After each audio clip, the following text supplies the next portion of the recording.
para esse slide, que eu acho que vocês devem conhecer, né? O Escola de Atenas, do Rafael Sanzio, né?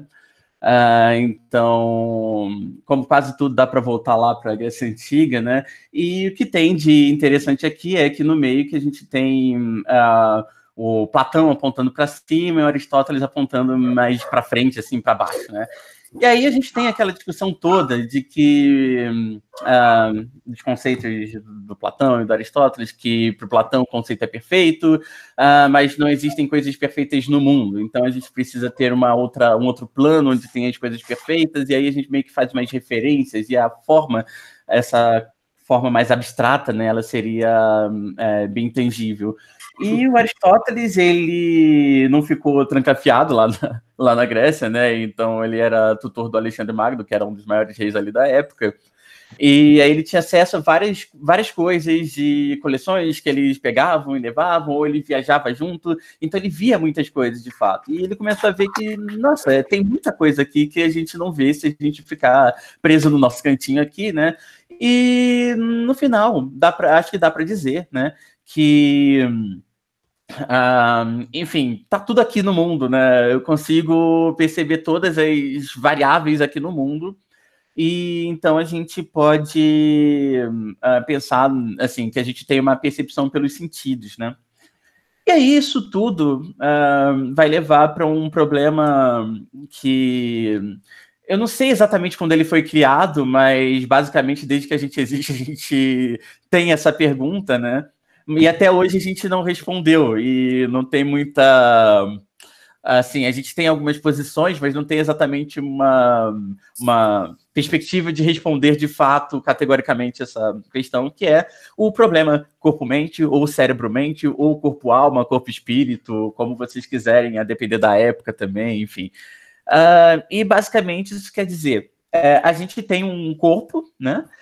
Que é uma coisa física, mas dentro da nossa cabeça a gente faz um monte de coisa abstrata, sabe? Então a gente tem, por exemplo, memórias, a gente tem crenças, tem pensamentos, tem sentimentos, tem todos os nossos hábitos e por aí vai, né? Então, como é que a gente lida com isso tudo?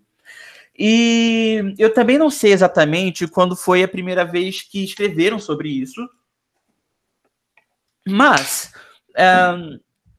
enfim, a primeira vez que eu lembro de ter visto alguma coisa parecida foi, pelo menos no texto mais antigo que eu lembro de ter visto isso, foi no Fédon, do Platão, né? Que basicamente ele vai falar sobre a condenação do Sócrates, o Sócrates aqui, o personagem, né? E que, enfim, ele tinha sido condenado a morrer tomando cicuta, que era um veneno, e aí ele ficou ali um tempo, né, esperando a morte. Então ele fala muito sobre essa questão de que a dor dele, dessa expectativa da morte, ela não pode ser explicada por vias materiais. Então ele faz essa metáfora, parece ser uma dor, mas não é uma dor que você está sentindo de fato no seu corpo, né? É uma coisa mais abstrata, né? E passando, sei lá, vindo para uma coisa mais próxima, né, da gente, a gente tem um procedimento cirúrgico que só é feito em crianças muito pequenas. Eu vi uma criança só na França que tinha feito isso, que é a hemisferectomia. E basicamente o que acontece? É quando você está com alguma epilepsia muito forte mesmo, e aí o médico ele pode dizer lá que, olha, se você continuar com isso, tentar conviver com isso, você... tem os vídeos no YouTube, inclusive, então, assim, eu lembro de uma menininha que ela vivia normalmente, só que, do nada, ela tinha uma paralisia e caía no chão, né? Então, ela se machucava muito com isso. Então, assim, bom, você tem a possibilidade de tentar conviver com isso. Aí você imagina, por exemplo, tá tentando atravessar a rua rápido e tem uma paralisia dessa, né? É complicado. Ou você tá caindo no lugar que tem alguma coisa pontiaguda, enfim. E a outra opção é a gente tentar resolver isso fazendo uma hemisferectomia, que é tirar metade do cérebro, né? E isso só é feito em crianças muito pequenas, porque elas têm o cérebro mais plástico, né? Elas ainda estão se desenvolvendo. Se a gente fizer isso com um adulto, provavelmente ele vai morrer, porque as funções já estão muito cavadas, né, no cérebro. E, enfim, considerando que a gente tem a possibilidade de tirar metade do cérebro, ainda não seria exatamente uma coisa tangível hoje, mas talvez fosse possível que que a gente pudesse tirar essa metade do cérebro e colocar em outro corpo. E aí, será que a gente continua sendo nós mesmos? Ou qual dos dois é a pessoa original, né? Seria a pessoa original? E, bom, de todo modo, aqui é um exercício mais de especulação, né? E não que deixe de ser um exercício de especulação, mas tem aquele exemplo clássico do navio de Teseu, né? Que se você tem o navio tá indo para Creta, e aí durante o caminho ele tá trocando todas as suas peças, né? E aí acaba que o navio que volta, ele ainda é o navio do Teseu, mas não tem nenhuma peça do navio original. Então ele ainda é o navio do Teseu de fato, ou é outra coisa, né? Então onde é que tá a essência da coisa? E enfim. Bom, tem várias coisas que a gente pode discutir em relação a isso, né? E eu acho que o grande ponto aqui é essa questão de que a gente tem esse problema mente-cérebro, ou mente-corpo, ou mente-alma, mente-corpo-espírito, né? Que eu tinha comentado, né? Que varia de acordo com a época. Inclusive, a gente tem várias metáforas que vão evoluindo ao longo do tempo, né, dos anos. Então, acho que daria para dizer que aquela história meio bíblica, inclusive, de que nós somos um corpo de barro que Deus colocou uma alma na gente, o que seria uma coisa mais espiritual, seria uma forma de lidar com isso também. E aí, se a gente for um pouco mais para frente no tempo, acho que lá para 500 antes da Era Comum, se eu não me engano, a gente começou a conseguir fazer coisas meio que mecânicas com água, e, por exemplo, a clepsidra, que é um relógio que funciona à base da água e tal. E era mais ou menos na época também que vai aparecer o Hipócrates, né? Que era o médico grego lá, que ele vai dizer que ele vai tentar explicar todas as doenças e sentimentos a partir do equilíbrio entre 4 fluidos do nosso corpo. Então é mecânica hidráulica também, né? E depois isso tudo vai andar, então acho que dá para eu tentar passar aqui para um outro slide, onde a gente vai começar a mudar essa metáfora da mecânica hidráulica para uma coisa um pouco mais conhecida. Então, ali no século XVI, a gente vai ter uma revolução na física, com Galilei, com Newton, né? E também na fisiologia, na medicina, com Andrea Vesalius. Então, Galilei e Galileu, eles vão... E o Newton, eles vão basicamente dizer que, olha, a gente consegue, se a gente tiver todas as variáveis do mundo e souber quais são as equações que regem esse mundo, a gente consegue meio que prever as coisas que estão acontecendo, né, e que vão acontecer. E com o Vesalius, o que ele fazia era, ele abria corpos e ficava estudando e desenhando onde é que passavam os nervos e tal. E então, assim, foi quando a gente teve realmente um salto na medicina, porque era o cara lá que ficava estudando o corpo morto e desenhando, fazendo modelos de como funcionava o corpo por dentro, né? Porque antes a gente não tinha muita ideia disso. E com isso, né, a gente vai ter... bom, aqui, nisso tudo era chamado de filosofia, né? Inclusive, acho que era filosofia natural, que era chamado isso tudo que era feito na física, e tinha a fisiologia, que estava começando a se separar um pouco. Aí depois da física vai separar, e depois vai separar a química também, enfim, mas isso não importa muito aqui. E a gente tinha o pessoal que estudava o outro lado, né? Que aqui a gente está falando das coisas bem materiais, a gente está olhando para o mundo e vendo como é que o mundo funciona, e com isso a gente consegue prever coisas, né? E tinha o pessoal que estudava esse outro lado, que era o mais mental, o mais espiritual e tal, então, onde a gente tinha a filosofia da mente. Só que eles conversavam bastante, então tinha muita coisa da filosofia da mente que era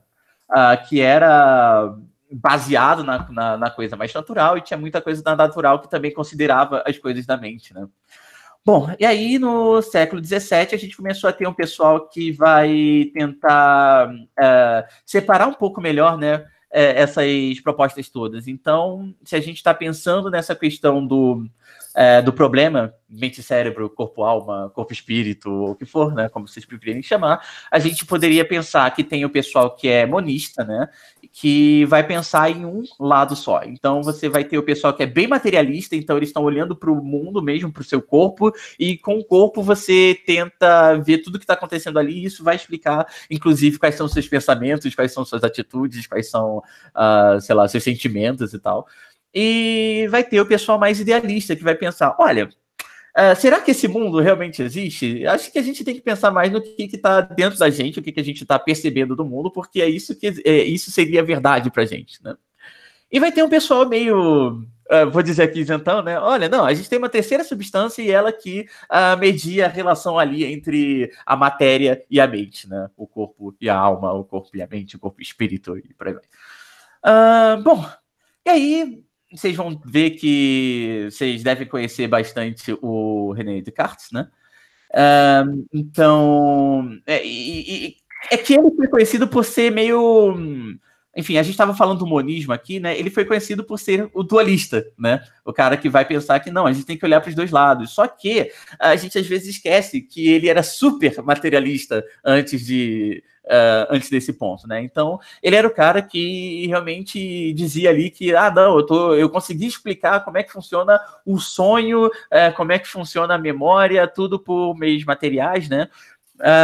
E ele fazia isso, ele era talvez pelo menos das coisas que eu li, ele era talvez o cara mais materialista que eu conheço. E depois de um tempo que ele começou a ver que tinha algumas coisas que ele não conseguia explicar, uma delas era a linguagem, inclusive, né? E aí, bom, já que eu não consigo explicar, então, talvez tenha uma segunda coisa aí, então vamos propor agora o dualismo. Então a gente tem que olhar para o mental e tem que olhar para o físico também, e a gente só consegue entender tudo quando olha para esse todo, né? E aí a gente completa esse quadrinho aqui, né? Bom, ok, tinha uma piada aqui, mas eu acho que eu não vou fazer. Vamos para frente. E aí teve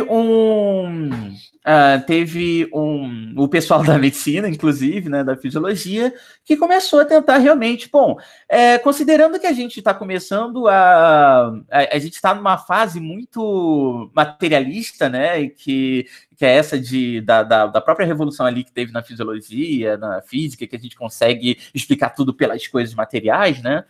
Então, talvez a gente consiga entender quais são os mecanismos da mente também. Deve ter um mecanismo ali, né? Sei lá, por mais que seja realmente dual, talvez tenha um mecanismo. Então, a gente, na verdade, está dando uma abordagem, mesmo que a gente considere o dualismo, a gente está dando uma abordagem meio materialista para isso também, ou mecanicista, né? Pelo menos. E aí a gente vai começar a ver também, começar a surgir uma outra metáfora que é, talvez assim, o mundo, na verdade, ele funciona como um autômato, né? Então, a gente estava falando lá daquela questão de... que eu estava pensando mais no corpo-mente, né? Mas, enfim. Bom, então, continuando aqui, depois eu volto para esse ponto. O mundo, ele funciona como um autômato. Então, se eu consigo realmente... Se eu tenho todas as variáveis e tenho todas as equações, eu consigo fazer os cálculos e pensar em qual é a situação do mundo em qualquer momento, né? E o pessoal começou a levar isso, né? Também para a questão mental. Então, a mente também seria mais ou menos como um autômato, um relógio, né? E então a gente muda a metáfora da mecânica hidráulica para uma coisa mais mecanicista. E, bom, o Weber, ele era um médico ali na Alemanha, em Leipzig, se eu não me engano, e ele começou a pensar, bom, como é que eu tento entender como é que a mente está funcionando, né? Ele criou um método que ficou conhecido como método dos limiares. Aí vou pular umas partes das explicações aqui e vou direto para esse gráfico. Aqui. Então, basicamente, ele tentava estimular as pessoas com estímulos que tinham vários graus de intensidade. Então, vamos dizer que você tem uma lâmpada e que você consiga aumentar de 10 em 10 a intensidade de 0 até 100, né? Até o máximo. Então, ele coloca na intensidade 10 e vê. A pessoa tem que responder, eu vi a luz. Ou não via luz, né? Então, 10 não, 20 não, 30 não, 40 não. No 50, ela entendeu. Então, vamos fazer o contrário agora. A gente vai de cima para baixo. Então, em 100, tá, tô vendo. 80, tô vendo. 60, tô vendo. 50, não estou vendo. Ok, beleza, tá aqui. E aí você faz isso várias vezes. No final, você faz esse cálculo aqui, você soma tudo, divide pelo número de vezes que você testou, e aí ele vai chegar ao nível 60. Então ele vai dizer que nesse nível 60 de intensidade, aí nesse caso vamos dizer que é da luz, né? Metade das pessoas vão, ou se tiver aumentando o estímulo, eles vão dizer que eles estão começando a enxergar esse estímulo. Se for de cima para baixo, então ele está diminuindo o estímulo, ele vai dizer que quando chegar, 50% das pessoas, quando chegar nesse 60, né, nessa intensidade 60, as pessoas vão deixar de perceber o estímulo, né? Enfim, ele começou a tentar criar um método para realmente mensurar e bem racionalmente, de uma forma bem materialista, né, o que está acontecendo na mente, né? Bom, aí depois aí depois veio o Fechner, que era um aluno dele, inclusive, e era um aluno meio indeciso, porque ele se formou como médico, mas ele tem muitas contribuições na física e ele gostava muito de física, mas ele se denominava filósofo, mas ele queria ser reconhecido como primeiro psicólogo, né?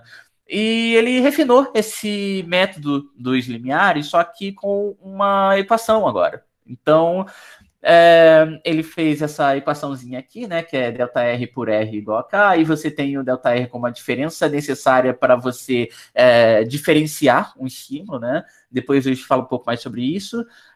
O R é a estimulação já existente, porque se vocês pegarem uma lâmpada, a lâmpada do celular mesmo, se você tem uma lanterninha, né?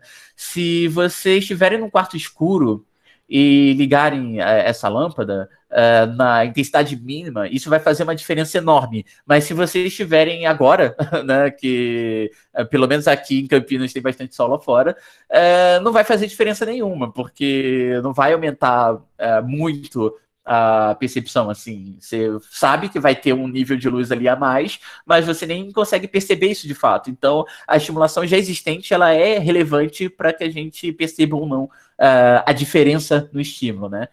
E aí tem um K, que é uma constante de proporcionalidade que, enfim, para cada modalidade sensorial, visão, audição, tato, vai ser diferente, né? Bom, então, só para fazer dar um exemplo, né? Eu tenho aqui, eu pesei esses livros, né? Então tem o Candel, que é um livro de neurociência de 2012, que ele pesa por volta de 4 quilos. Tem a moeda de R$ 1, que foi cunhada a partir de 2002, que pesa 7 gramas, e, se eu não me engano, as anteriores pesavam um pouco mais. E tem o livro da Lynn Margulis sobre mitocôndrias, que pesa 200 gramas, né? E aí a ideia seria, vamos pegar 2 livros do Candel, colocar um em cada mão, e em cima de um deles a gente coloca o livro da Lynn Margulis, que pesa 200 gramas, e em cima do outro a gente vai colocando moedinhas de R$ 1 até você perceber a diferença, né? E aí, se a gente fizer esse cálculo, a ideia vai ser que a gente precisaria, né, segundo essa equação, a gente precisaria de 80 gramas para perceber uma diferença de um peso em cima de um peso de 4 quilos, né? Isso não é muito preciso, depois tem um método melhor também, mas enfim, dá para usar esse cálculo. E o livro da Lynn Margulis tem 200 gramas, é maior que 80 gramas, então a gente perceberia, a moeda de R$ 1 a gente precisaria colocar pelo menos 12 para começar a perceber a diferença, né? Então, assim, o pessoal está começando a pensar ali em como é que a gente consegue calcular a nossa percepção, assim, é uma coisa bem abstrata, bem interna, que está segundo o dualismo da mente, e a gente está conseguindo fazer cálculos sobre isso. Olha que avanço, né? Bom, aí depois do Fechner vai vir também Leipzig, é uma geração toda lá na Universidade de Leipzig, vai vir o Wilhelm Wundt. Ele também era médico, só que ele... ao contrário do Fechner, que ele era físico, ele era médico, gostava que chamasse de filósofo, queria ser reconhecido como psicólogo, mas ele não foi o cara ali que chegou e deu a cara dizendo, eu quero criar a psicologia, né? Quem fez isso foi o Wilhelm Wundt, veio um pouco depois dele. Então, às vezes, nos livros de história da psicologia, vocês vão ver essa diferença. Vai ter muita gente que vai dizer que o Fechner criou a psicologia, vai ter gente que vai dizer que foi o Wundt, porque o Fechner realmente foi lá e começou a fazer, de fato, psicologia, só que ele era muito disperso, assim. Às vezes estava na física, às vezes na medicina, às vezes na psicologia. E o Wundt foi o cara que chegou e disse, olha, eu estou criando uma nova disciplina. Chama isso aqui de psicologia, tudo bem? Que era uma psicologia experimental. Bom, passando aqui algumas coisas. Assim, ele vai fazer uma diferença também entre... eu tinha colocado antes processos cognitivos básicos e superiores. Então, os básicos seria basicamente o que está nos nossos sentidos. Então, como é que funciona a minha visão, como é que funciona a minha audição. E aí tinha a parte de processos cognitivos superiores, que seria como é que funciona alguma coisa que depende disso. Então, uma coisa é você enxergar, outra coisa é você perceber o que você está enxergando, por exemplo. Então, uma coisa é você ter a visão de um estímulo escrito. Mas aí você só tá tendo a visão. Mas você ler é uma coisa que depende de linguagem também, mas que também depende de você ter visto esse estímulo visual. Então, seriam processos cognitivos superiores. Então, nisso, ele começa a diferenciar também o que seria essas ciências mais naturais, né? E o que seria ciências mais humanas. E aí ele tinha um grande dilema aqui, que era... Ele gostava muito dessa parte, ele queria muito entrar nessa parte de ciências humanas e estudar os processos cognitivos superiores. Então, como é que funciona memória, como é que funciona a linguagem, como é que funciona a educação, a nossa aprendizagem. Mas ele não conseguiria fazer muito controle experimental sobre isso, ele era muito metódico. É muito mais fácil você, por exemplo, controlar qual é a estimulação que você está dando para uma pessoa, mas é mais difícil você tentar mensurar qual é o nível de aprendizagem de uma pessoa, como é que... se a pessoa está entendendo um determinado texto e aí se ela é bilíngue tem outras características, enfim. É muito mais difícil você controlar essas coisas. Então, ele começou a pensar muito sobre essa parte de processos cognitivos superiores, mas ele só fazia experimentos, de fato, com os processos cognitivos básicos, né? E ele também não deixava os alunos nem pensarem sobre os processos superiores, né? Então, ele estava criando a psicologia experimental, tinha criado um dos primeiros laboratórios, o mais bem equipado da Alemanha na época, de psicologia experimental. Então, meus alunos vão fazer psicologia experimental. Não dá para experimentar linguagem, não dá para experimentar aprendizagem. Ok, então vocês não vão fazer isso, ponto. Né? Mas, enfim, como eu falei, ele fazia muito isso. Então tem um livro dele que é bem interessante, só que ele não foi traduzido, né? Que é o Fulcral Psychology. Então, o Fulcral Psychology ele tem 10 volumes, aí, enfim, tinha 2 sobre linguagem, 2 sobre sociedade, assim, mitos e religião, artes, leis e por aí vai. E sobre linguagem, ele tinha esses 2 volumes, que um era sobre as línguas de sinais, e aí tinha umas coisas bem legais que ele falava, né, que era... A gente tem 2 tipos de língua de sinais. Então, a gente tem um tipo de língua de sinais que era desenvolvido por algumas culturas de forma paralela com as línguas orais, né? Então, a ideia seria que ela tivesse uma função meio que complementar. Então, vamos dizer que você está caçando ou está em guerra com com o seu inimigo, e aí você precisa se comunicar com o seu colega que está, sei lá, uns 10 metros de distância, mas... se você berrar, o seu inimigo vai saber onde você está e você está morto, né? Então, você tinha como compensar isso, né? Isso também servia para fazer uma compensação de diferenças de dialeto e tal. E o que a gente conhece hoje, né, como língua de sinais, seriam aquelas que foram desenvolvidas por grupos que realmente são incapazes de se comunicar por via oral. E para ele, essas são as que a gente tem que estudar de fato. Por quê?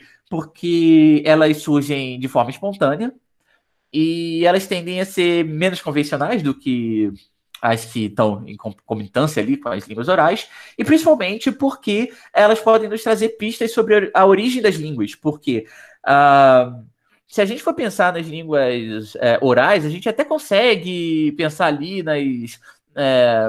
por exemplo, nos pidgins que passam para as línguas crioulas e tal, mas ainda assim é meio difícil você delimitar quando uma língua nasceu. Por outro lado, tem uns casos bem interessantes de como nasceram línguas sinalizadas. Por exemplo, a língua de sinais da Nicarágua, que eu não vou falar muito aqui, porque senão vou gastar muito tempo, mas eu já fiz alguns podcasts sobre isso, se alguém quiser eu posso passar essas coisas depois, né? Mas, bem grosso modo, a língua de sinais da Nicarágua, ela nasceu numa escola que foi feita ali para pessoas especiais, e como eles não conseguiam, como eles não podiam se comunicar por outra forma, eles foram criando a sua língua ali, né, a sua forma de comunicação, e no final o país acabou oficializando a língua que foi criada nessa escola por esses estudantes como a língua de sinais oficial do país. Bom, e aí sobre as línguas orais, ele começava a pensar em algumas coisas assim, tipo, bom, como é que eu vou definir uma sentença? Será que é uma sequência de palavras? Aí você pensa, não, tem às vezes palavras únicas que são sentenças, né? Como saiu, quebrou. E aí você tem listas de palavras, né? Sequência de palavras que não são exatamente uma sentença, uma frase, como segunda, terça, quarta, quinta, e por aí vai. Outra coisa era, por exemplo, se a gente pega essas sentenças aqui, tipo, César cruzou o Rubicão foi cruzado por César, cruzar o Rubicão foi o que César fez ontem. Mais ou menos é a mesma coisa que elas estão tentando falar, né? Só que você consegue pensar mais coisas ali. Então, por exemplo, nessa sentença 1, o, né? Ele tá do lado de Rubicão e do lado de cruzou, só que parece que intuitivamente ele tá mais próximo de Rubicão. Por que isso?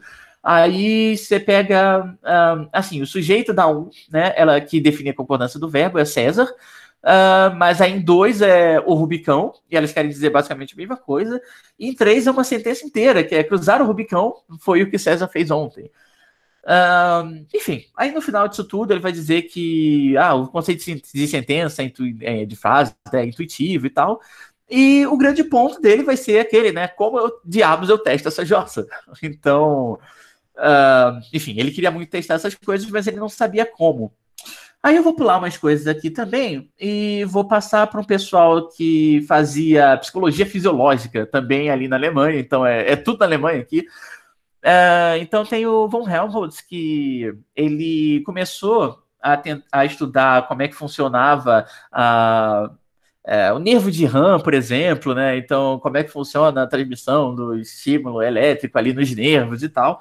Aí ele usou um certo aparelho ali que ajudava a você medir qual era a velocidade que o estímulo que saiu do ponto A, ele passou pelo ponto B, e com isso você consegue medir qual é o tempo da reação, né? Então, por exemplo, quando você coloca sal na perna de rã morta, né? Você consegue ver qual é o tempo da reação desde que você coloca o sal até a reação de a perna começar a tremer ali, né? Então isso ficou conhecido como teste de tempo de reação, né? Era uma coisa bem fisiológica. Só que aí teve o Donders, que era lá dos Países Baixos, e ele pensou, bom, lembra daquele problema mente-cérebro? Eu acho que independente de como a gente pensa, se é dual, se é material, se enfim, se ele é materialista, se ele é idealista, né? Se ele está pensando mais no material, mais na mente. Independente disso, se eu acho que de alguma forma as coisas que estão acontecendo no nosso cérebro, daria para eu fazer esse teste de reação em humanos sem ter que abrir e colocar sal, por exemplo, nos nervos dele. Eu posso pedir para ele apertar o botão, porque se ele apertar o botão num tempo X, quer dizer que, bom, esse é o tempo entre ele receber o estímulo, processar esse estímulo, né, na cabeça dele, entender esse estímulo, gerar o comando motor para dar a resposta e dar a resposta de fato, né? Então, eu posso fazer um teste de reação com com o tempo de apertar o botão, né? Aí ele fez uns testes bem legais, que era... vamos tentar, assim, pensar num teste de reação simples. Então, reação à luz. Você vai ver uma luz, assim que você vê, você responde. Aí você tem o tempo de reação simples, quanto tempo você leva para apertar o botão depois que você viu a luz. Aí depois ele vai complexificando isso. Eu tenho tempo de reação com discriminação. Então, agora você vai ter duas luzes, você vai reagir à luz vermelha, mas quando a luz for azul, você não reage. E aí, bom, em geral, como é um pouquinho mais complicado, você vai demorar um pouquinho mais, né, para responder, que você tem que escolher se você responde ou não e tal. E aí ele vai dizer que, olha, o tempo de reação simples vai ser X, o tempo de reação de discriminação vai ser X mais alguma coisa, né? Então, se eu tirar o tempo de reação de discriminação que foi maior, enfim, desculpa, se eu pego o tempo de reação que foi maior, discriminação, que foi maior, e tira o tempo de reação simples, né, que foi menor, então esse tempo que sobrou vai ser o tempo da discriminação entre você pensar o que você faz quando ver a luz vermelha e quando você ver a luz azul, né? E depois ele tentava complexificar isso ainda mais. Então, bom, agora você tem 2 botões também. Então, se a luz for vermelha, você aperta o botão X, mas se a luz for azul, você aperta o botão Y. E aí ele imaginava que vai ser maior também, você tira o tempo de eleição, o tempo de discriminação, e aí você vai ter o tempo de eleição de qual botão você tá pressionando, né?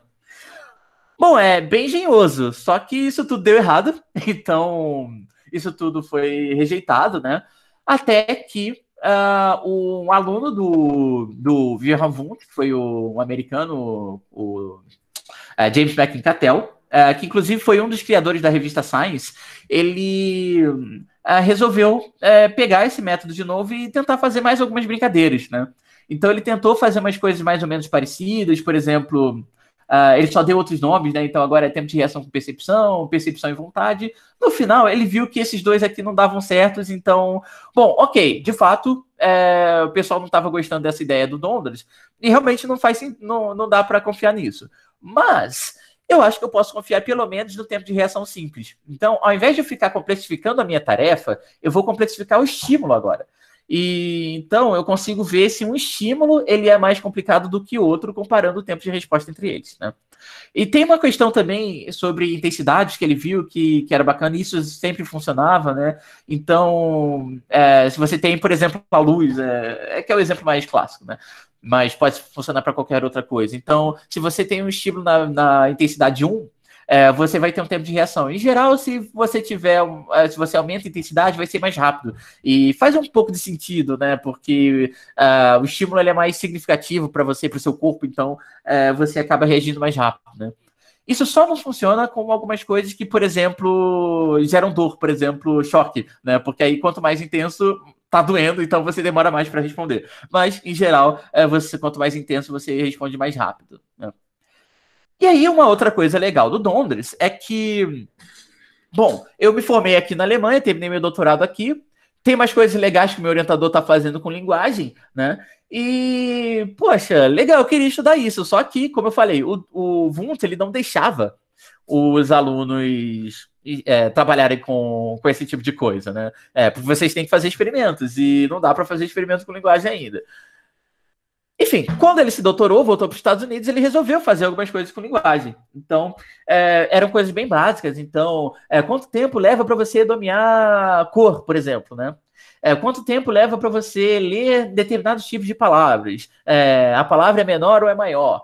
Quanto tempo leva para você reconhecer a letra X e a letra Y, por exemplo, né? Então, daria para dizer que ele foi talvez o primeiro ali a fazer experimentos com linguagem, embora não existisse esse nome psicolinguística, né? Aí agora eu vou correr um pouquinho, já que a gente já sabe como surgiram os experimentos e como começaram a fazer alguns tipos de experimento com linguagem, eu vou correr um pouquinho e ir para os encontros mesmo. Aqui, acho que aqui é legal.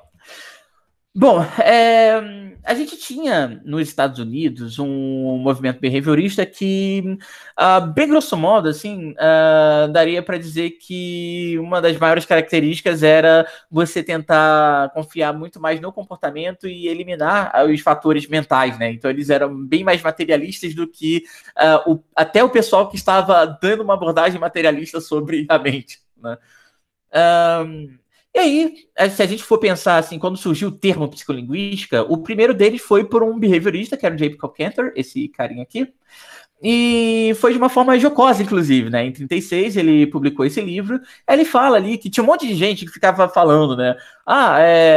Os psicólogos e os linguistas, eles precisam conversar, os avanços da linguística só são possíveis com os avanços da psicologia, e ninguém conversava, de fato, no final, né? E aí, em 36, ele vai falar que, olha, esse negócio aí que vocês estão falando de linguista falar com psicólogo, isso é impossível, porque a linguagem não reflete nenhum processo mental, né? Então ele usou o termo psicolinguística de uma forma bem jocosa, e foi pelo menos até onde eu conheço, a primeira vez que essa palavra foi usada. Aí depois, 10 anos depois, inclusive, né, em 46, teve o Henry Pronko, e ele também publicou esse livro aqui, que compilava assim, coisas que eram feitas na linguística e na psicologia, e fez uma revisão dessas coisas e chamou de psicolinguística também, né? Aí ele foi e falou que, olha, de fato, tem umas coisas interessantes aqui, eu acho que, de fato, psicólogo e linguista precisa conversar, né? Bom, aí eu acho que dá para pular esse cara aqui, que é o Miller, que ele era um psicólogo behaviorista que, enfim, em meio ao behaviorismo, é bem curioso que, em meio ao behaviorismo, ele conseguiu uma permissão em Harvard para construir um centro de ciências cognitivas, né, de estudos cognitivos, na casa do William James, que era acho que ainda hoje é o psicólogo mais famoso e reconhecido assim nos Estados Unidos, né? Então é bem curioso que isso tenha acontecido no meio do behaviorismo que dominava ali a psicologia da época. Bom, ok. Aí depois disso, teve em 51 um encontro que finalmente os linguistas e psicólogos resolveram conversar e fizeram um encontro. Eram 3 linguistas e 3 psicólogos em Cornell. E aí eles começaram a ver que, de fato, aquelas coisas que o Pronko falava, que os outros caras anteriores também falavam, faz sentido. A gente tem mais uns pontos interessantes para conversar, né? Aí depois, assim, as coisas não avançaram muito nesse encontro, mas eles avançaram no sentido de eles criarem um outro encontro em 53, em Indiana. E aí realmente eles chamaram mais gente, foi um encontro bem maior, com pessoas de outras áreas, inclusive. E depois desse encontro de 53, eles publicaram um livro também, que foi organizado pelo Osgood e Seabiok, que eu não sei se dá para eu dizer que foi o início da psicolinguística, mas eu acho que a partir dali dá para dizer que o nome está mais oficializado, né? E aí eles estabelecem realmente, olha, tem esse monte de assuntos aqui que a gente pode conversar entre linguística e psicologia, e dá para dizer que, olha, psicolinguística seria uma disciplina autônoma, com seus próprios objetivos, interesses e tal, e seu próprio programa de estudos. A gente não tem muito a dizer sobre isso, mas, olha, tem um monte de coisa para a gente avançar e conversar mais para frente, né? Então daria para dizer que, mais ou menos, que a psicolinguística nasceu ali, ou pelo menos foi oficializada, digamos, em 53, inclusive com mais fomento à pesquisa, né, entre essas áreas e tal. E depois disso, teve um outro encontro que foi bacana, que foi no dia 11 de setembro, só que de 56, né, lá no MIT, que foi um simpósio de teoria da informação, que não era exatamente sobre psicolinguística ou psicólogos e linguistas, mas era um encontro entre pessoas de várias áreas, né? Principalmente da filosofia, da linguística, da antropologia, da neurociência, inteligência artificial e psicologia, né? E eles começaram a conversar mais sobre as interfaces entre essas disciplinas. E aí, assim, de certa forma, daria para dizer que muito do que era feito ali naqueles encontros de 51 e 53, eles ainda estavam ali naquele panorama behaviorista, né? E embora já tentar sair, já tinha bastante gente ali olhando muito para a parte mais computacional, mas aqui eu acho que daria para dizer que nasceu assim uma psicolinguística mais cognitiva, no meio das ciências cognitivas mesmo, que foi criada nesse simpósio de teoria da informação, né? Bom,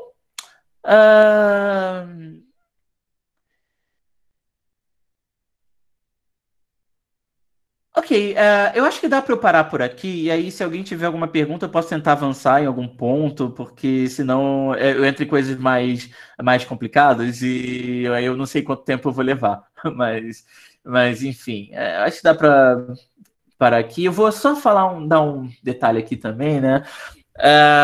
Que eu estava falando que teve esse simpósio de teoria da informação no contexto behaviorista, e que o behaviorismo ele era um pouco mais materialista, né, que ele olhava mais para o comportamento, que era a coisa que você consegue ver de fato. Então a grande questão era assim, se eu estou pensando assim que existe um processo mental que está acontecendo e tal, por que eu preciso pensar nisso se eu não consigo de fato mensurar isso com muita precisão e eu consigo ver o comportamento? Então eu posso pensar só no comportamento, né? Então, o pessoal que estava desse encontro de teoria da informação, eles tentavam também trazer de volta essa visão mentalista, né, da psicologia, né? Então, a psicologia, que sempre foi a ciência da mente e do comportamento, durante meio século nos Estados Unidos, ela deixou de ser a ciência da mente para ser só a ciência do comportamento, e esse pessoal estava tentando trazer a mente de volta, né? E aí tem um ponto que é interessante, né? Que, como eu falei, o simpósio da teoria da informação, e tinha muita gente da área da computação ali, né? E aí, como eu estava falando daquela questão das metáforas, então você tem a metáfora do relógio, do autômato, aqui vai ter de novo uma mudança de metáfora, porque o que esse pessoal da computação vai fazer é: olha, eu consigo fazer uma comunicação entre computadores, e aí você tem todo um método aqui, que você tem um emissor, um código, e aí você vai ter um receptor que vai receptar esse código, vai ter um mecanismo para decodificar esse código. Isso parece muito com o que a gente faz com o que a gente pensa da mente, né? A gente tem um algoritmo interno que recebe os estímulos do mundo, e aí você consegue decodificar esses estímulos. E se for linguagem, por exemplo, você vai ter esse estímulo visual, ou auditivo, ou tátil, se for braille, o que for. E no final você vai usar um outro sistema que decodifica isso tudo que você recebeu por essas vias sensoriais, né? E aí que você vai decodificar essa informação. E aí o que aconteceu foi que a invenção dos computadores, ela acabou trazendo uma tecnologia que conseguiu fazer a gente mostrar de uma forma bastante tangível, né? Porque as pessoas programavam o que acontecia ali internamente, né? Então conseguia mostrar de uma forma bastante tangível o que a gente achava que acontecia dentro da nossa mente, dentro da nossa cabeça, né? Então aquela história de que, olha, eu não preciso pensar na mente, até porque eu não consigo ver, isso é muito abstrato. Com os computadores isso deixou de ser um pouco abstrato. Talvez na mente sim, mas a gente teve uma engenharia que conseguiu criar uma máquina que faz uma coisa muito parecida com o que a gente acha que acontece na mente, né? Então a gente começa a ter essa metáfora da mente como um computador que está ali processando estímulos, inclusive daí que vai surgir toda essa nomenclatura, né, de como é que funciona o processamento, de você ter um processador, um parser na psicolinguística, inclusive, né? Embora hoje eu não vejo muita gente falando mais sobre parser, mas era uma questão bastante forte até pelo menos a década de 90 ali. Então, muito dessa nomenclatura vai surgir aí. E hoje a gente está tentando fugir dessa nomenclatura, porque, bom, serviu ali na metade do século XX, mas hoje, assim, se a gente pensar na mente como um computador, a gente está limitando bastante, né, o que a gente pode fazer e tal. Então, a gente está meio que tentando fugir da metáfora do computador agora. Bom, eu acho que eu vou parar por aqui, então, e aí... Ups. Vamos lá, stop sharing. E aí, se vocês tiverem alguma pergunta, eu posso tentar ir para algum outro ponto mais avançado depois. Senão, eu não paro de falar aqui.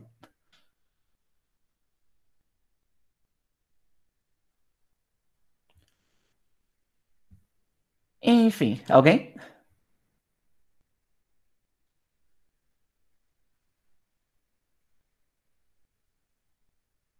Parece que não. O que é palavra? Apareceu uma pergunta aqui. O José Borges Neto, que a gente conhece como, a gente chama de filósofo da linguística, ele fez uma palestra inteira para o pessoal lá do UFPR. Eu tenho um link do YouTube, eu só não sei exatamente o nome do tal do evento, mas provavelmente se vocês procurarem José Borges Neto, UFPR, o que é palavra, vocês vão achar. Então ele tem uma palestra inteira só para tentar dizer o que é palavra, e no final ele não consegue definir. Então eu acho que eu não vou tentar fazer isso agora. Eu tenho uma pergunta, Thiago. Aqueles experimentos que tu falou que tu descreveu, que ficavam vendo, quanto tempo tu demora para identificar uma palavra, quanto tempo tu demora para identificar, para nomear um item, quanto tempo tu demora para diferenciar uma letra de outra. Eu queria saber se esses experimentos foram muito impactantes ou não foram muito impactantes, assim, os experimentos em si. Sim, pois é, olha, isso tudo a gente lê em livro de história da psicologia, então eu não tenho exatamente como ter uma noção assim, até porque a linguística estava nascendo ali, mas a linguística não conversava com a psicologia, então provavelmente seria se eles conversassem, seria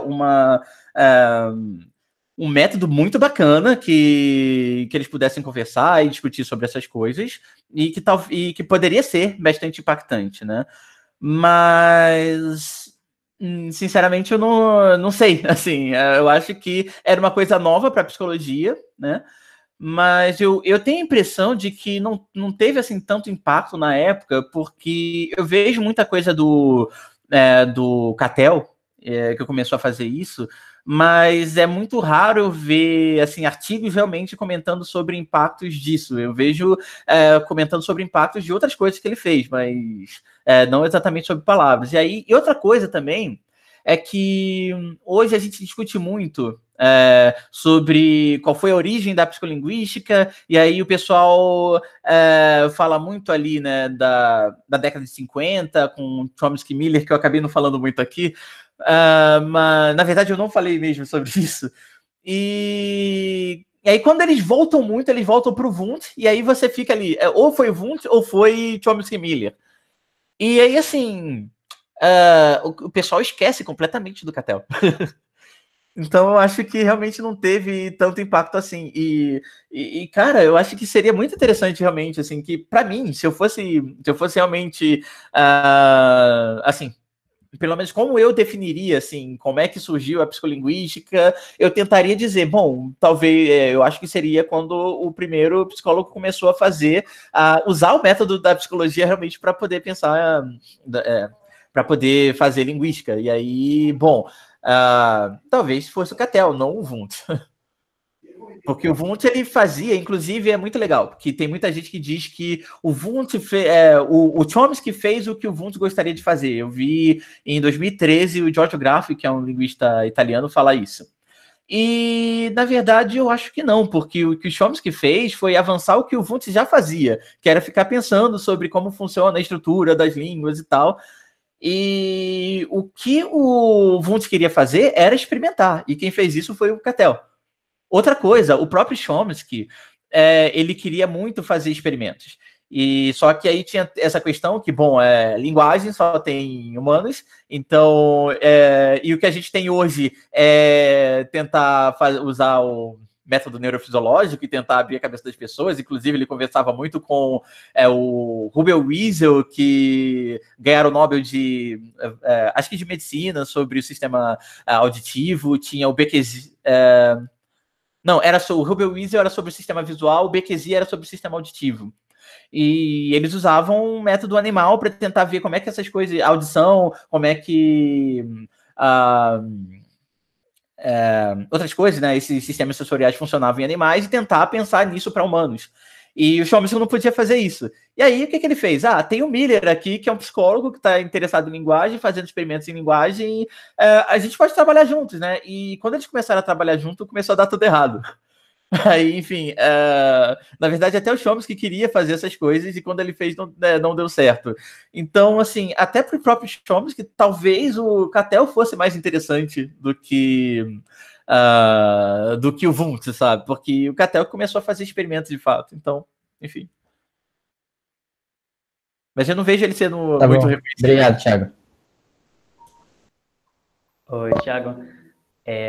Eu queria saber mais sobre, por exemplo, que tipo de linguagem, de metáforas estão sendo usadas agora. Você falou que a gente está, que no caso vocês estão produzindo assim, estão abandonando a metáfora do processador, essas coisas. Só que eu vejo isso muito na cultura popular, como a gente sabe, até nos artigos científicos para pessoas leigas, se usa muito isso. Eu queria saber qual é o encaminhamento novo que eles têm.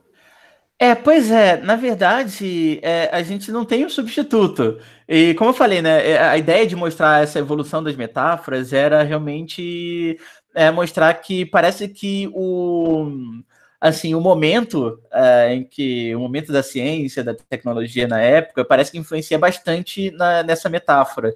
E, de fato, eu acho que hoje, para a gente falar com outros públicos, o ideal realmente é usar a metáfora do computador, porque faz muito sentido. O problema é que a gente está começando a ver realmente muita gente na ciência dizendo que assim, a nossa mente é um computador, e aí, por exemplo, às vezes tem um pessoal dizendo que eu vou.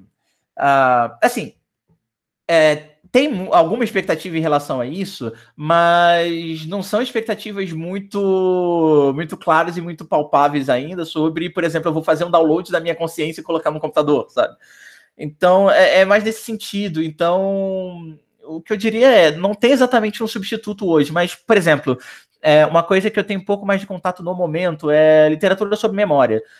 Durante muito tempo, a literatura falava realmente, a gente tem um armazenamento de memória, e aí a gente tem uma recuperação da memória que foi armazenada, e como é que funciona essas coisas todas, todo esse processamento. E hoje a gente está deixando de usar essa questão de armazenamento, porque, inclusive, a gente tem muitas falsas memórias. E eu adoro usar exemplos meus quando eu estou dando aula sobre isso. Então, por exemplo, às vezes eu falo com uma pessoa e dizendo que eu estava conversando com não sei quem e ele falou mais ou menos dessas coisas. Na verdade, eu tinha falado dessas coisas com essa pessoa que eu estou conversando antes, né? Então, assim, tem muitas coisas, assim, tem os casos bizarros na justiça americana sobre falsas memórias também, enfim. Então, assim, usar testemunha não é uma coisa tão legal, porque, enfim, aí tem a sugestionabilidade, que você pode sugestionar uma pessoa a ter uma determinada memória também, então é bem complicado isso. E aí, o que acontece é que quando a gente está lembrando de alguma coisa, não é que a gente recupere de uma caixinha exatamente toda aquela situação. O que acontece a gente tenta reconstruir essa memória toda vez que a gente está lembrando. Então, quando a gente acabou de passar por essa situação, sei lá, você vai lembrar no dia seguinte, provavelmente você vai lembrar das coisas que mais te marcaram. E com o tempo, essa memória vai meio que se degradando um pouquinho. E aí você vai precisando encaixar os pontos, para os pontos que mais te marcaram. E você não lembra com tanta certeza mais de qual era a ligação entre um ponto e outro. E aí a gente às vezes vai tentando preencher isso com algumas coisas que talvez não sejam verdade, sabe?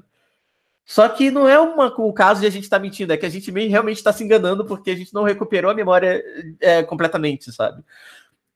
Então a gente tem várias falhas de memória que são bem interessantes de estudar. Então é bem isso, a gente não tem uma caixinha com todas as nossas memórias. Você, a não ser que seja aquelas memórias bem procedurais de tipo, como fazer uma coisa que você está treinando há muito tempo, sabe? Então, tipo, como andar de bicicleta. Provavelmente depois de muitos anos você vai ter um pouco mais de dificuldade, mas não quer dizer que você não vai conseguir andar, sabe?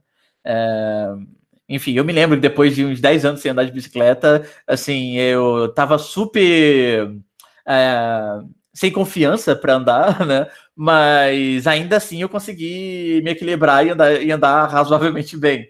Então, nesse sentido, assim, só essas memórias mais motoras, né? Mas se você tem uma memória mais semântica, mais episódica, assim, é meio. Assim, sempre tem alguma coisinha ali que não é bem aquilo, sabe? Mas é isso, a gente não tem um substituto ainda dessa metáfora e não tem exatamente uma forma de eu chegar e dizer, a gente está pensando assim, sabe? A gente está tentando sair, assim, explicar as coisas sem usar, mas não tem exatamente uma forma especial de explicar isso ainda. Entendi, obrigado.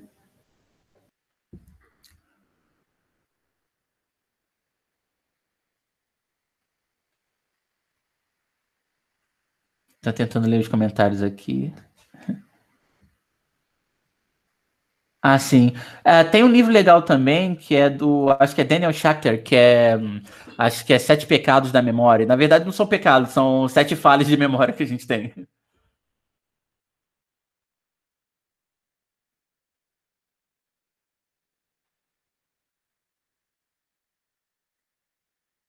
Tá, o Gustavo aqui comentando sobre os 1000 episódios do Spin, que deve ser essa semana.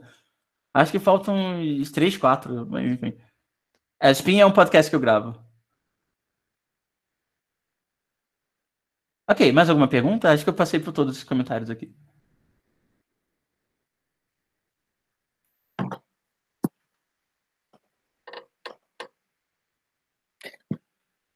Nestorui, eu deixei o feijão no fogo. Eu não entendi muito bem isso aqui. Era uma pergunta para mim?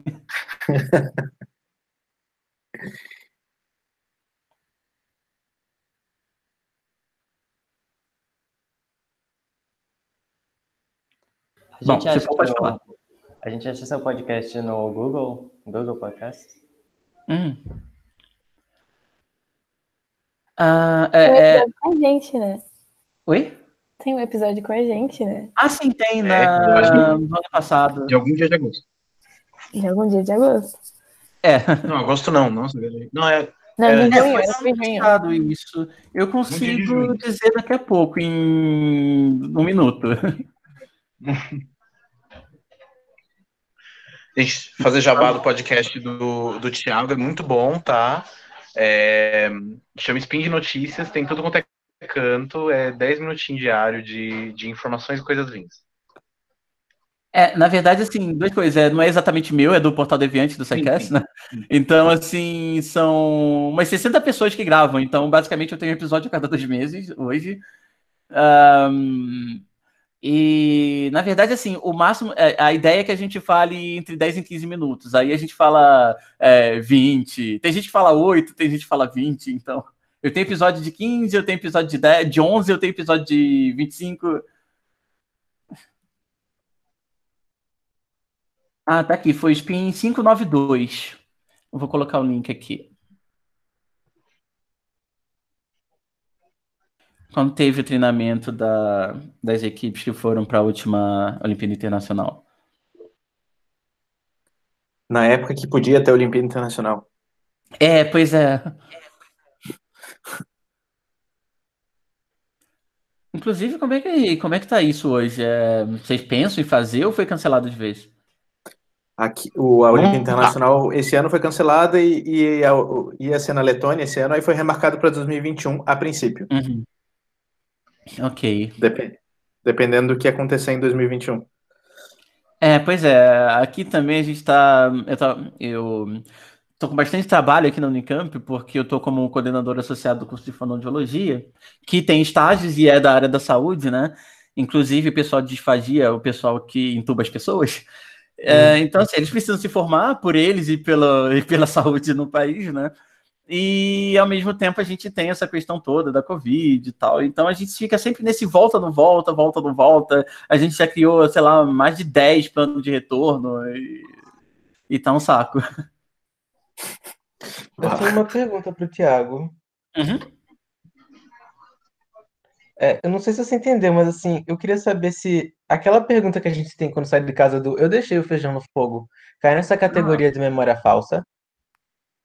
Ah, entendi. Na verdade, tem 2 coisas aí. Eu não sei se é exatamente isso, mas eu vou usar um outro exemplo que parece que sim. Que acontece muito comigo, que será que eu tranquei minha porta? Sabe? Que aí o que acontece? Você tem uma mistura aí. Eu estava falando de memórias motoras, então essas memórias motoras procedurais são coisas que você já faz tão automaticamente que você não presta atenção, né? Então, bom, eu tenho meio que um procedimento, né? A memória procedural é meio que de procedimento. Então, por exemplo, como é que funciona o procedimento de você andar de bicicleta e se equilibrar? Como é que funciona o procedimento de eu sair de casa todo dia de manhã, mais ou menos no horário X? Que eu pego tudo que eu tenho, espero que esteja tudo na minha mochila, porque se não tiver, vai ficar para trás. E eu vou sair, vou passar a porta, passar pela porta, vou trancar tudo e vou embora, né? E então, assim, são coisas que você não presta atenção porque acontecem toda hora, todo dia, você já tem um procedimento, e então é isso, você não presta atenção. E como você não prestou atenção, se você tiver que realmente recuperar isso, né, de como é que eu realmente, se eu realmente fiz alguma coisa, você não prestou atenção, então você não sabe. Então, acho que deve ser isso com a questão do feijão também. Se eu tô cozinhando feijão, sei lá, 2 vezes por semana, 3 vezes por semana, e já é um procedimento para mim, eu já sei como funciona, e eu não presto mais atenção em como se faz isso. Aí, depois de um tempo, caramba, eu tô aqui há 3 horas fazendo outra coisa, e o feijão, eu desliguei? Eu não desliguei, sabe? Porque você não prestou atenção. O pior é que às vezes a gente realmente não desligou. como se tiveram vezes que eu realmente não tinha fechado a porta. Obrigado, Thiago. Então, assim, eu acho que é isso, mas meio que uma mistura da memória mais episódica, mais semântica. Não é bem semântica, seria mais a episódica mesmo, com a procedural. Que a coisa tá tão procedural que você não leva para a sua memória mais episódica. Tudo culpa do celular. Sim. Essa questão do celular é interessante também, porque tem um outro caso de memória que é bacana, que é a memória. Tem o pessoal que chama de distribuída, tem o pessoal que chama de transativa, e fica assim, é que tem uma especificidade nos dois casos, né? Não são exatamente a mesma coisa, mas é mais ou menos a mesma ideia. Que, por exemplo, teve uma época que, enfim, eu cresci, eu não tinha nem telefone em casa, depois eu tive telefone em casa, depois de muito tempo existindo celular, que eu tive um celular. E nessa época que eu tive celular, ou que eu tive telefone em casa, eu sabia o telefone de absolutamente todo mundo, porque eu ficava ali repetindo toda hora, né? E hoje, o que aconteceu é que eu não sei mais o número. Se alguém perguntar qual é o número do telefone de alguém, eu não sei. Mas se me derem um teclado de telefone, eu consigo digitar. O do computador não, porque ele é invertido. O 1 está embaixo do telefone e o 1 está em cima, né? E eu consigo lembrar exatamente por causa da memória procedural, porque eu sei digitar no telefone, mas eu não sei recuperar na minha cabeça a memória de qual é o número, de fato, das pessoas, né? Por outro lado, eu não sei se vocês sabem hoje o número das pessoas, porque imagino que vocês já nasceram com uma agenda no celular, né? Então, o que acontece hoje? A gente tem tanta facilidade com a tecnologia que a gente não guarda mais algumas informações, porque, cara, é um espaço aqui inútil, porque quando eu precisar, eu consigo achar em 2 segundos, sabe? Então, por que eu vou guardar isso na minha cabeça? Então, você começa a guardar coisas muito mais importantes para você, e você tem meio que uma extensão da sua memória no seu celular, na agenda do seu celular, no seu computador, sabe? No seu Google. Então, é meio que isso. A gente meio que delega uma parte da sua memória para coisas que estão meio que externas ao seu próprio corpo. Porque é fácil você recuperar. Você guarda qual o link para você achar essa informação, mas você não guarda a informação. E aí a memória distribuída, na verdade, não é bem essa coisa da tecnologia, é uma questão mais social, de que, por exemplo, a sociedade, sei lá, o Brasil tem uma determinada memória sobre como funcionam mais ou menos certas coisas, mas não quer dizer que todo mundo saiba disso. Você tem uma parte, sei lá, os engenheiros do Brasil sabem mais ou menos como funciona tal coisa, e aí você tem os geólogos do Brasil que sabem melhor como é que funciona, sei lá, a geologia do Brasil, aí você tem os climatólogos que sabem mais ou menos isso, e quando eles precisam, eles conversam, né? Então é uma coisa mais ou menos parecida, porque você delega uma parte do que você sabe para outras pessoas, quando você trabalha em equipe, mas é uma coisa mais social, né? A memória distribuída é uma coisa mais social do que a transativa, que é uma coisa mais tecnológica, digamos, né? Ontem a Janaína fez um experimento, fez um experimento do efeito Stroop com eles e estava mostrando legal. Esse experimento que fizeram com nomes como Google e Yahoo e como eles são ativados diante de certas perguntas. Eu não conheço esse trabalho dela, mas é bem legal. Deve ser bem legal. Eu vi muita coisa sobre Stroop, mas nada com marcas ainda. Ficou gravada a palestra dela, então, quando sai, se for sair no YouTube, tu vai poder assistir daí. Enfim, não tava lá. Júlia, ia falar? Esse negócio que você falou do número de telefone, eu tinha antes um celular que aquele tipo de senha era aquele desenhinho que você fazia. Sim. E aí, quando eu mudei para esse iPhone, que é com um número, eu fiz na minha cabeça, eu fiz um desenho com os números e, tipo, se você me perguntar se é no meu celular, eu não sei. Eu só sei a ordem. Tipo, legal. Da posição dos números, porque eu fiz a mesma coisa que eu fazia nos outros celulares. É assim que eu lembro a senha do meu cartão de crédito. Sim. Não, é bem isso, que a gente já tem a gente já está acostumado com a questão da forma como senha, né? No seu caso, né? Então, acho que você tentou fazer a mesma coisa, só que, enfim, sem depender realmente da forma ali nos números, você imagina uma forma com os números e segue. Eu nunca usei forma com senha, então não sei como funciona isso. Então acho que como a gente está fazendo hoje, vamos todo mundo abrir o microfone e dar uma obrigado pro Thiago pela sua palestra aqui. Obrigado, Thiago.